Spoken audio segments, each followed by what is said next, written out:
আন্তর্জাতিক অপরাধ ট্রাইব্যুনালের সামনে আছেন আমাদের সহকর্মী আবুল কালাম আজাদ। সুপ্রিম কোর্ট এলাকায় আইনশৃঙ্খলা বাহিনী রয়েছেন সতর্ক অবস্থানে। বিস্তারিত জানতে এখন যুক্ত হব আমরা আজাদের সাথে। আজাদ, আপনি জানাবেন, কিছুক্ষণের মধ্যেই কিন্তু সাবেক প্রধানমন্ত্রী শেখ হাসিনার মামলার রায় ঘোষণার কথা রয়েছে। ট্রাইব্যুনালে আনা হয়েছে, আমরা যতটুকু জানি রাজসাক্ষীকেও আনা হয়েছে, সাবেক আইজিপি চৌধুরী আব্দুল আল মামুনকে। আপনি জানাবেন এই মুহূর্তে আপনি কি পরিস্থিতি দেখছেন? সতর্ক অবস্থানে আছে আইনশৃঙ্খলা বাহিনী, তারপরও সার্বিক পরিস্থিতি আপনার কাছে জানতে চাই। আন্তর্জাতিক অপরাধ ট্রাইব্যুনাল কানায় কানায় পূর্ণ। আজকে সকাল থেকেই বেলা যতই ঘনিয়ে আসছে বা যতই গড়াচ্ছে ততই উদ্বেগ উৎকণ্ঠা যে শেখ হাসিনার মামলার রায়কে ঘিরে কি হতে যাচ্ছে। পূর্ব নির্ধারিত সময় অনুযায়ী 11টার দিকে রায় ঘোষণা হতে পারে এরকমটি যখন বলা হচ্ছিল, তখন এখন প্রায় 1 ঘন্টা পেরিয়ে গেছে, এখনো পর্যন্ত নিশ্চিত হতে পারিনি। তবে সব ধরনের প্রক্রিয়া মোটামুটি এরই মধ্যেই রায় পড়ার জন্য প্রস্তুত। একমাত্র আসামি যিনি গ্রেপ্তার হয়ে আছেন সাবেক আইজিপি চৌধুরী আব্দুল মামুন, তিনি তাকে এজলাসে এখন থেকে 15-20 মিনিট আগে হাজির করা হয়েছে। এছাড়া এই রায়কে ঘিরে যারা ছিলেন শহীদ পরিবারের অনেকেই ঢাকার ভেতরের ঢাকার বাইরের বিভিন্ন এলাকা থেকে এসেছেন। জুলাই যোদ্ধা, আহত, পঙ্গু যারা রয়েছেন তাদেরও অনেকে এসেছেন। এছাড়া ডাকসুর নেতারা এসেছেন, রাষ্ট্রের প্রধান আইন কর্মকর্তা যিনি অ্যাটর্নি তিনি এসেছেন।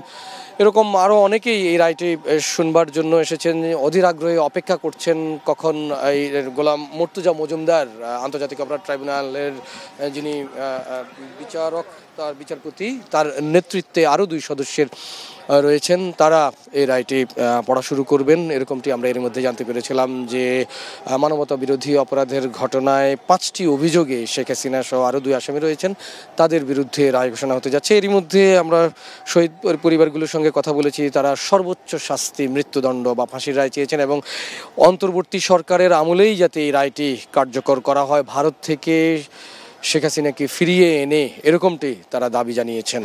এছাড়া জুলাই যোদ্ধা বা আহত যারা রয়েছেন তারাও একই বক্তব্য দিয়েছেন। মুগ্ধর ভাই মীর মাহবুব রহমান স্নিগ্ধ তিনিও এসেছেন। তিনি বলেছেন যে সেই গত বছরের জুলাইতে ছাত্র জনতা শেখ হাসিনার বিরুদ্ধে রায় দিয়ে দিয়েছে, এখন শুধু আনুষ্ঠানিকতা মাত্র, এরকমটি বলেছেন।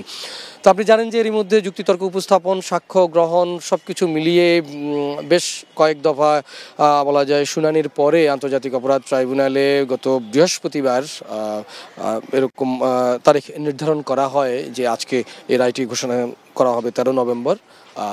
সেই তারই ধারাবাহিকতায় একদিকে যেমন কড়া নিরাপত্তা বেষ্টনের ভিতর দিয়েই গতকাল থেকেই আন্তর্জাতিক অপরাধ ট্রাইব্যুনাল, হাইকোর্ট কিংবা সুপ্রিম কোর্ট এলাকা আর আশপাশ অবস্থান রয়েছে আইনশৃঙ্খলা বাহিনী বা নিরাপত্তা বাহিনীর সদস্যরা। ঠিক এমন একটি পরিস্থিতিতে এই মুহূর্তে বলা যায় যে একেবারে শান্ত বা থমথমে একটি অবস্থা, যার মধ্য দিয়ে রায় ঘোষণার পরপরই আমরা আসলে অন্যান্যদের কাছ থেকে আনুষ্ঠানিক প্রতিক্রিয়া জানতে পারবো।